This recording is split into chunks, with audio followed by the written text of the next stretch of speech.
Sebelum kita lanjut, jangan lupa like, comment, subscribe, dan nyalakan notifikasinya agar tidak ketinggalan info terbaru lainnya. Semoga bermanfaat.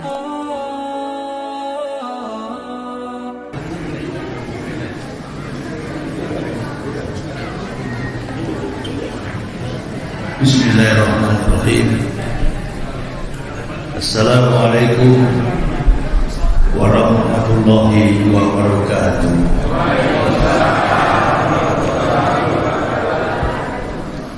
Alhamdulillah. Alhamdulillahillazi arsadal ukula ila tauhid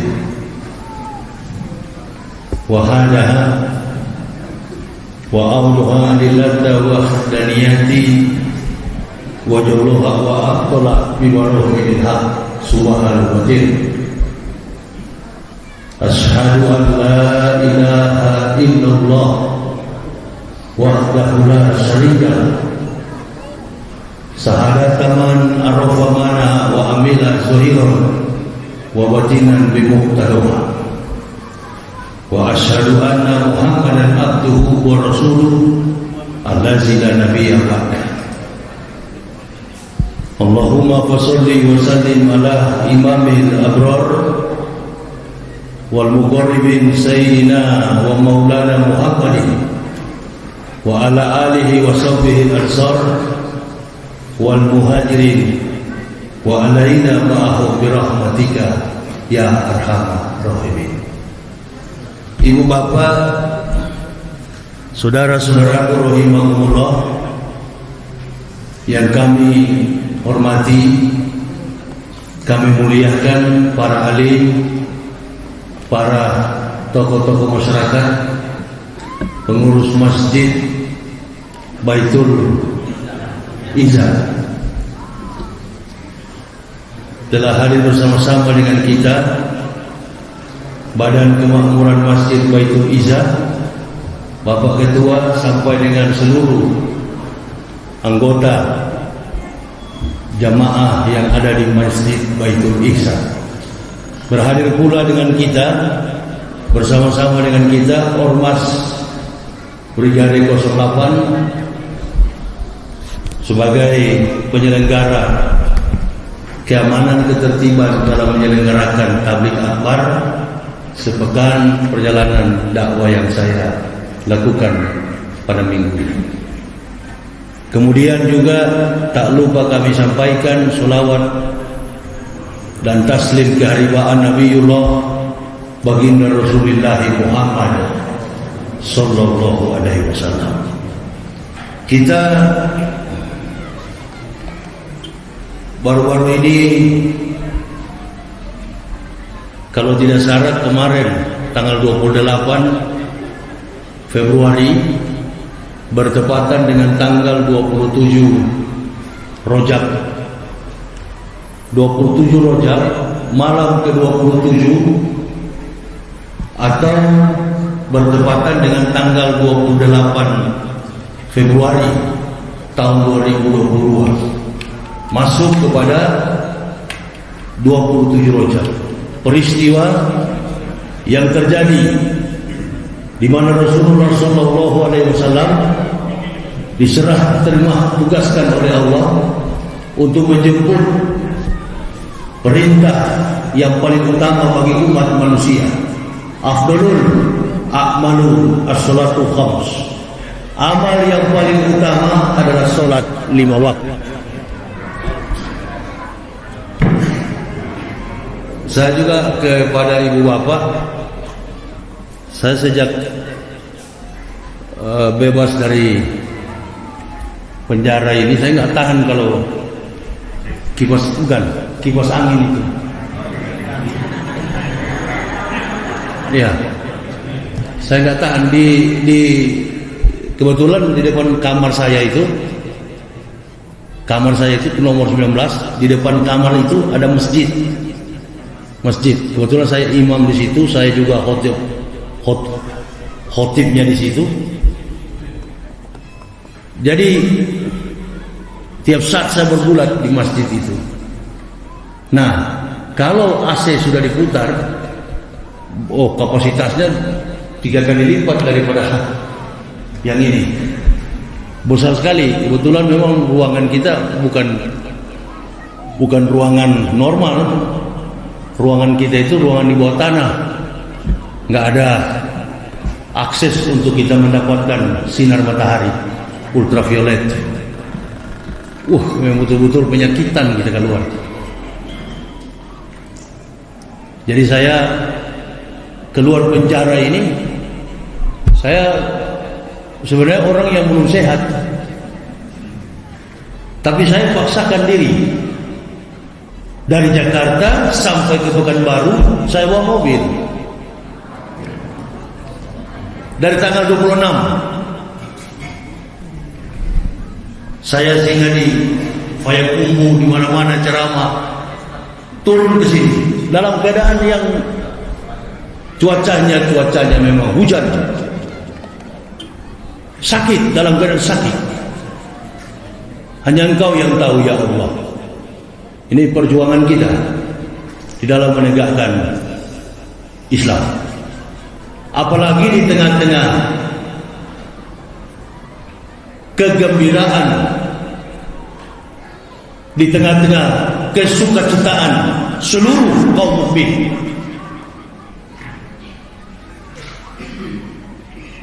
Ketika Rasulullah SAW mendapat perintah tentang sholat, di saat yang sama juga ada sekelompok, bahkan ada satu sosok pejabat yang kemudian menghina-hina terkait dengan azan. Jadi memang kita harus pahami, sejak dari puasa sampai akan selesai tahun 2024, tidak ada yang disisahkan di dalam pemerintahan ini kecuali pertikaian, pertengkaran dan perkelahian.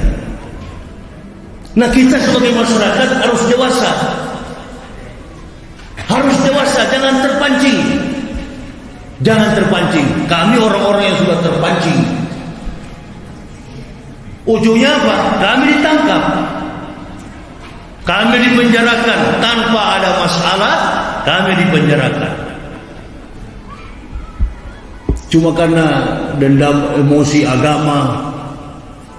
Padahal saya sudah katakan kepada orang-orang Kristen, kalau nggak senang sama saya, jangan lapor ke polisi, lapor kepada Yesus. Kan begitu. Tapi tetap juga dilaporkan ke polisi. Dan tidak ada dalil hukum untuk menjerat orang-orang seperti kami. Dan kami bangga-bangga saja masuk penjara. Ada orang masuk penjara karena kejahatan, ada orang juga masuk penjara karena pilihan Allah. Begitu juga para nabi. Nabi-nabi masuk penjara karena pilihan Allah. Itu kasus saya masuk penjara ini kan bukan kasus saya.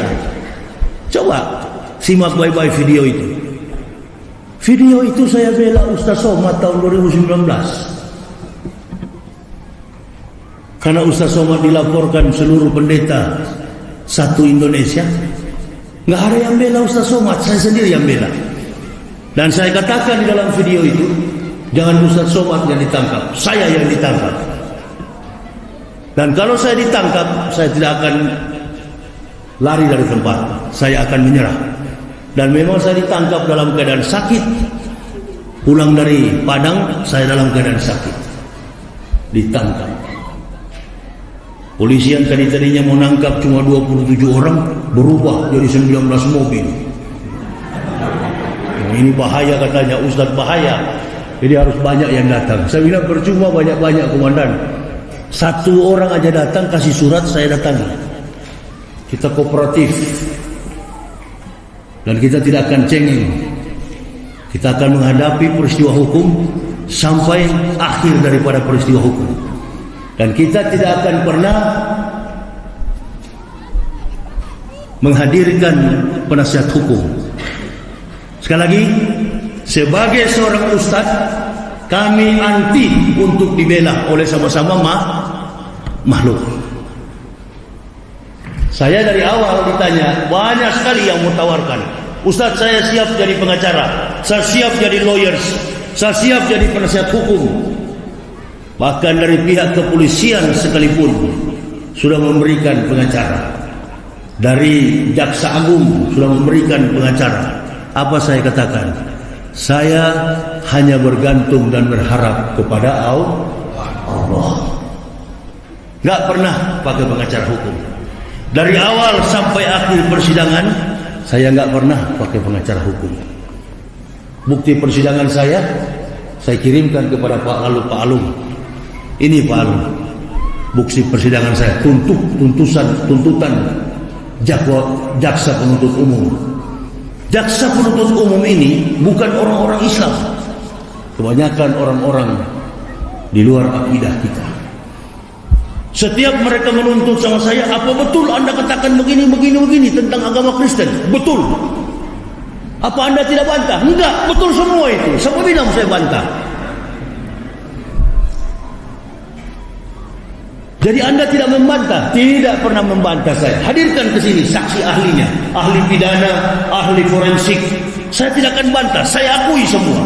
Karena saya sudah tahu, paling tinggi 10 tahun saya dihukum. Bukan 10 tahun saya dihukum. Kalau Allah yang bekerja, Allah yang di pihak kita, 7 bulan berubah menjadi 5 bulan. Karena kenapa? Karena orang di dalam penjara juga banyak yang jadi Islam. Mereka terus berpikir, ini kalau terus-terus di penjara di Yahya bisa Muslim semua.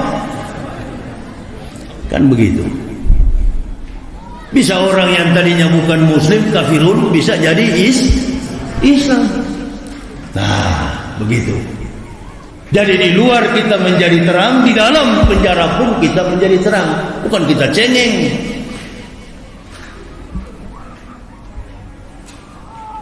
Kita berhadapan dengan situasi dan kondisi yang sangat pahit.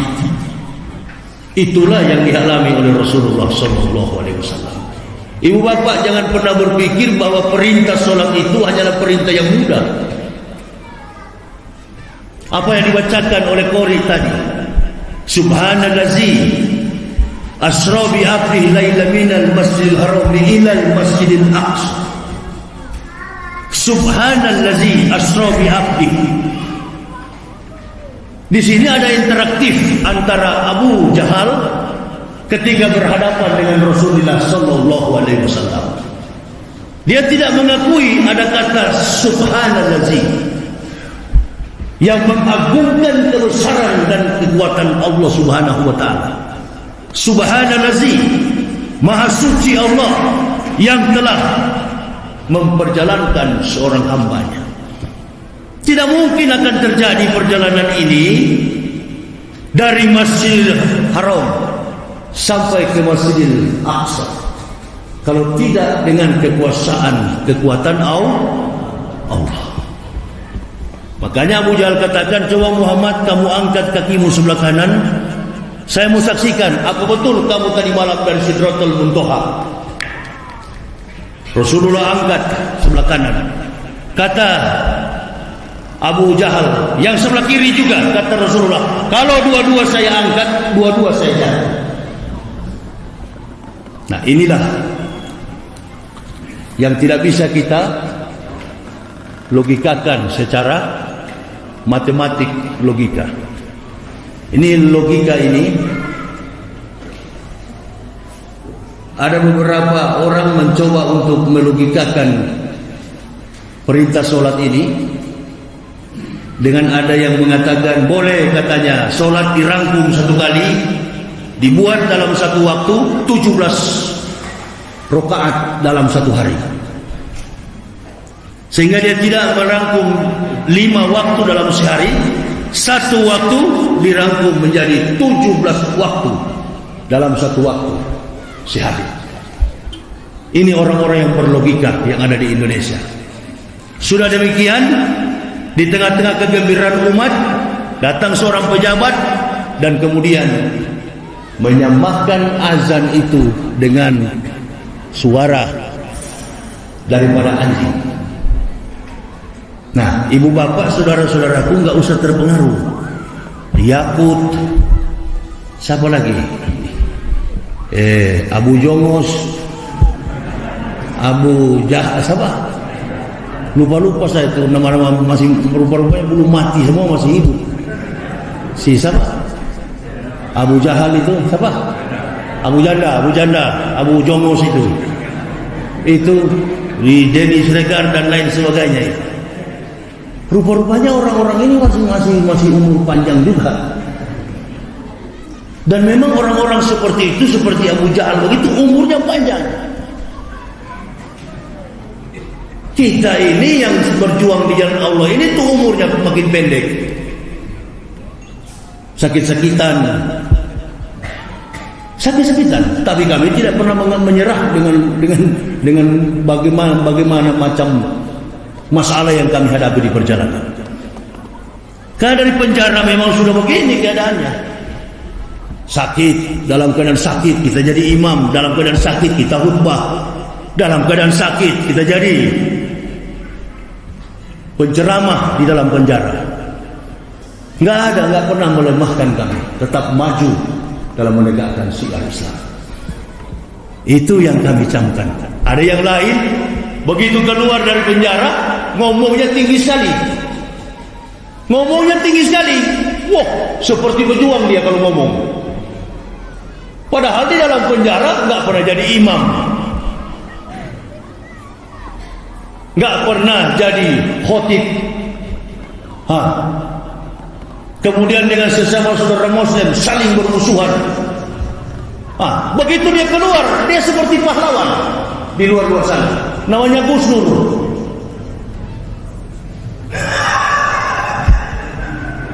Jangan dulu kalian percaya ibu bapak. Dia kritisi sama saya. Yahya Waloni itu katanya sudah bergaul dengan siapa ini yang saya hajar kemarin gara-gara gelang ibu-ibu? Ustadz Yusuf Mansur. Ini ada istri saya yang jemput saya di penjara. Satu-satunya ustadz yang jemput saya di penjara adalah Ustadz Yusuf Mansur. Ustadz Yusuf Mansur ini adalah golongan bagian daripada kiai.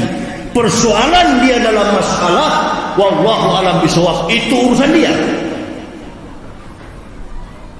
Tapi ini kan bagian daripada ulama. Saya tidak pernah bermusuhan dengan ulama manapun. Amin ya rabbal.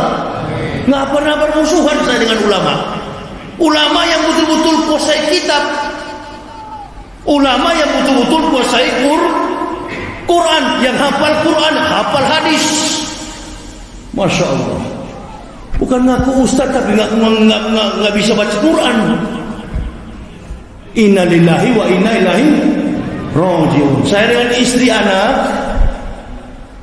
sejak kami berdakwah sampai di pesantren Mustafawiyah. Tahu Mustafawiyah? Mustafawiyah Kalimantan Sumatera Utara. Medan. Dihadiri oleh 27.000 jamaah dan seluruh masyarakat yang ada di Subulu, Mandailing. Yang baca Quran adalah istri saya. Jadi kami suami istri kemana-mana itu, saya penceramah, istri saya itu adalah baca Quran. Ya, begitu. Dan jangan suka menghambur-hamburkan masalah-masalah rumah tangga selama suami istri. Ini. Katanya Ustaz saya sudah jadi kampret. Nilai buset. Ente sejak kapan ente berjuang terhadap Saya bukan FPI, saya bukan NU, saya bukan Muhammadiyah. Ketika Habib Rizik diganggu, ketika ulama diganggu, siapa yang paling depan? Siapa yang paling depan? Ini orang-orang ini cuma cari-cari sepeser sedikit saja daripada rupiah.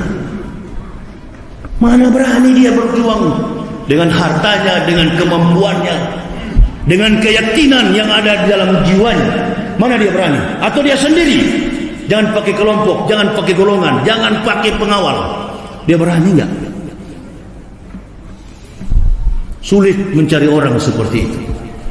Makanya ketika saya masuk penjara pertama kali, saya berjumpa dengan Habib Bana Rizik Syihab. Lokasi beliau di blok narkoba, saya di blok umum. Saya satu kamar berdekatan dengan Jenderal Napoleon Bonaparte yang hantam si siapa itu Kacek sampai mau mati di situ. Jadi saya bertetangga dengan Napoleon Bonaparte. Saya bertemu dengan Habib Rizik. Begitu bertemu beliau peluk saya. Saya menangis, kami berpelukan saling menangis. Saya katakan kepada Habib, Habib, saya sangat gembira sekali saya masuk penjara ada Habib di dalam. Ya Ustaz, tapi ruangan kita agak terpisah. Ustaz di blok sebelah, saya di blok sini. Nanti kalau butuh apa-apa, beritahu saya Ustaz. Nah biasanya orang kalau baru masuk penjara itu, yang namanya baru masuk penjara, diisolasi sampai 20 hari. Saya disimpan selama 28 hari di tempat di mana Maher meninggal dunia. Pokoknya setiap malam itu di atas jam 12, jam 1, kaki saya selalu dicubit. Ditarik kaki saya. Tiap jam 1, jam 2, jam 3 malam. Ditarik kaki saya. Bangun saya. Nah di dalam kamar itu nggak ada siapapun kecuali saya sendiri. Kata polisi, saya bilang, Komandan, kalau boleh saya satu kamar sama Kacek. Aduh jangan Ustaz, mati nanti Kacek itu. Enggak, saya bilang enggak apa-apa Komandan. Saya mau coba-coba aja dengan Kacek satu kamar. Nah. Oh jangan Ustaz, antum kamarmu sendiri, insya Allah. Jadi saya Kacek kamar 10, Kacek kamar 11, saya kamar 10. Kamar 10 inilah kamarnya almarhum Maher At-Twalibi, Ustaz Maher. Jam 2 malam itu saya ditarik kaki saya dan selalu muncul suara, bukan di dalam toilet, tapi ada suara yang muncul itu dari arah tempat pembuangan sampah. Seperti orang kesakitan, di dalam sampah itulah orang seperti digorok lehernya. Saya berusaha cari. Saya katakan kepada kepala rutan, saya katakan kepada ketua RT Pak Coki, saya katakan setiap malam kaki saya diceret, ditarik, dicubit, dan ada orang-orang yang kesakitan setiap jam 2, jam 3 malam di dalam tempat sampah itu. Saya cari sampai ke dalam, nggak ada tempat. Nah kalau malam hari saya buka baju, karena ruangannya panas dan minta ampun. Jadi cuma pakai kaos oblong, celana pendek, tidur di situ. Nggak bisa keluar, nggak boleh keluar karena tahanan baru. Wajah saya juga wajah sangar, jadi orang takut-takut juga tak taruh keluar. Nah, ini apalagi ini baru habis kejadian Kacek diserang, apalagi kalau Yahya keluar. Nah, ini tambah gawat ini. 28 hari saya disimpan di dalam apa itu? Istri nggak boleh tahu, anak-anak nggak boleh tahu, disimpan saya di situ. Adakah saya menangis? Atau saya minta makan? Oh, ini saya kelaparan, minta makan saya? Tidak. Disitulah sifat kelaki-lakian kita, sifat keimanan kita muncul di hadapan Allah. Ini ya Allah, ini yang kita cari. Yang begini yang kita cari. Jangan cuma di luar kita enak-enak. Di dalam seperti inilah kita akan melihat bagaimana latihan iman yang akan kita peroleh. 28 hari datang kepala rutan sama saya. Sudah waktunya Pak Yahya untuk berbaur dengan jemaah. Tapi ingat Pak, satu hal. Apa? Jangan berkelahi di luar. Oh tidak Pak, tidak. Kami tidak berkelahi. Saya dengan Kacek pun tidak mungkin berkelahi. Nah, ini Kacek orang masuk agama Kristen. Anehnya, dia dari Islam masuk agama Kristen, KTP-nya Islam. Nah, ini dia, ular kepala dua. Ah, itu dia. Betul kan? Dia masuk agama Kristen tapi KTP-nya tetap Islam. Satu waktu ceramah subuh saya katakan, antum kalau sudah masuk Kristen, KTP-mu robah KTP beragama Kristen. Supaya jadi anggota Kristen yang baik, kalau Anda seorang Muslim, jadi seorang Muslim yang kafah. Begitu. Banyak sekali orang-orang di dalam juga yang beragama Kristen gak suka dengan cara seperti Kacek. Saya pertama-tama agak keras menghadapi orang Kristen pertama di dalam penjara. Ada yang badan-badan besar yang ini Cina, Ambon, segala macam suku di dalam. Nah, sudah mulai pukul-pukul sansak segala macam. Ini tersalur bakat saya kalau dalam penjara begini. Ternyata nggak boleh berkelahi. Dipanggil saya ke pinggir, dikasih nasihat. Ini Ustaz yang jadi tamping, yang akan bawa makanan. Ini yang akan bisa membesuk, yang akan mencuci baju-baju Anda. Loh, ke orang Kristen? Iya. Nah, bagaimana ini kalau dia tahu apa-apa di dalam makanan? Ternyata makanan itu memang sudah dari polisi. Jadi tamping itu orang-orang Kristen kebanyakan. Nah, mulailah kita berteman. Mulai main remi, main apa itu catur dan lain sebagainya. Jadi miniatur kecil, jadi model daripada kehidupan keberagamaan yang ada di Indonesia. Yang tadinya kita keras kepada orang Kristen, begitu kita sampai di dalam, Allahu Akbar. Oh, begini cara hidup manusia Indonesia. Kita hidup di dalam. Bagaimana saya mau marah? Dia sendiri yang datang bawa makanan, dia sendiri yang datang bawa minuman, dia sendiri yang datang bawa kue. Saya tanya, agamanya apa itu? Itu agamanya Kristen, Ustaz. Masya Allah. Enggak ada. Tidak ada batasan tentang Islam, Kristen, Hindu, Buddha dan lain sebagainya. Apalagi terkait dengan Pak Yusuf Mansur. Ini kan seorang kiai, dia punya masalah, dia punya persoalan dengan berjamaah. Itu urusannya. Sebelum antum hantam dia, saya sudah duluan hantam. Buka di YouTube. Buka di YouTube, viral nama saya itu. Sampai apa kata Yusuf Mansur, kiai. Ini Ustaz, kalau saya lihat video Ustaz ini, saya ingin ketemu Ustaz hantam saya ini di ceramah. Malah saya jadi malu. Nah, ini jamaah berhenti mengadu-adu domba sesama ulama. Seolah-olah dia paling suci, seolah-olah dia paling benar, dia paling jujur, dia paling. Tapi sayang seribu sayang, begitu masalah dia suruh maju orang lain. Saya setiap kali ada masalah di Indonesia, nggak pernah saya bergantung kepada lawyer manapun di Indonesia ini. Nggak pernah. Saya hanya bergantung kepada Allah Subhanahu wa Ta'ala. Mau dari TPUA, mau dari TPUI, dari tim pembela Islam, tim pembela segala macam, saya nggak perlu. Saya hanya perlu kepada Allah.